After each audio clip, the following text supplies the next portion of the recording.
నా పేరు ప్రకాష్, మాది నర్సంపేట, వరంగల్ జిల్లా. మేము రాజన్న దర్శనం కోసం ఆదివారం సాయంత్రం వచ్చినాం. సోమవారం దర్శనం చేసుకొని తెల్లారి మరి బద్దె చేసుకొని తెల్లారిపోదాం అనుకుంటే సడన్గా బస్సులు బంద్ అయినాయి. మీరు చూస్తున్నారు పక్కకు ఎంతమంది ప్రజలు ఇబ్బంది పడతారు, మరి ఏందనేది ఈ నెల రోజుల నుంచి గవర్నమెంట్ ఏం చేస్తుంది అనేది కొంచెం అనేది ప్రభుత్వ ఖచ్చితంగా ఇది ప్రభుత్వ తప్పిదమే. ఎందుకంటే నెల రోజుల నుంచి స్పందించి మరి కార్మికులు ఎప్పుడైతే సమ్మెకు పోతానమని తెలిసినప్పుడు మరి ప్రజలు ఇబ్బంది పడతారు.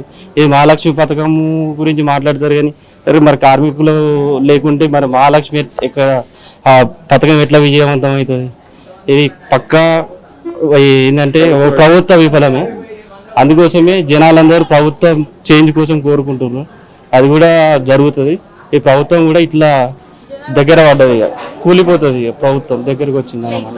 ఎందుకంటే జనాలను ఇబ్బంది పెట్టి ఏం చేస్తారు? ఏదో అవకాశం వచ్చింది, అవకాశం ఇచ్చిన ప్రజాప్రభుత్వం అంటే, కానీ ఆ ప్రజలకే ఇబ్బంది అయినప్పుడు ఈ ప్రజాప్రభుత్వం ఏముంది? మళ్ళీ ఇంకోసారి ఎవరు జై కేసీఆర్ అయినా మళ్ళీ అందరూ అంటున్నారు.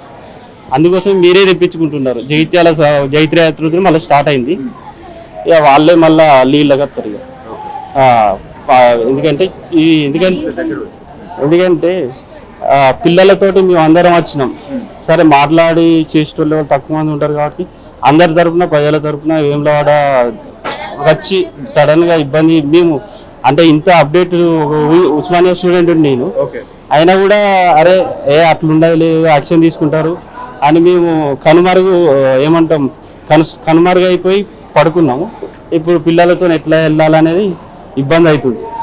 సో ఏంటంటే ఈ ప్రభుత్వం ఇమీడియట్ యాక్షన్ తీసుకొని వాళ్ళ కార్మికుల డిమాండ్లు ఖచ్చితంగా నెరవేర్చేది ఒకటి ఇన్స్టాంట్గా తీసుకోవాలి. ఎందుకంటే మధ్యలో మా చుట్టాలు తీసుకొచ్చినాం అంటే వాళ్ళందరూ ఇబ్బంది పడతారు కదా.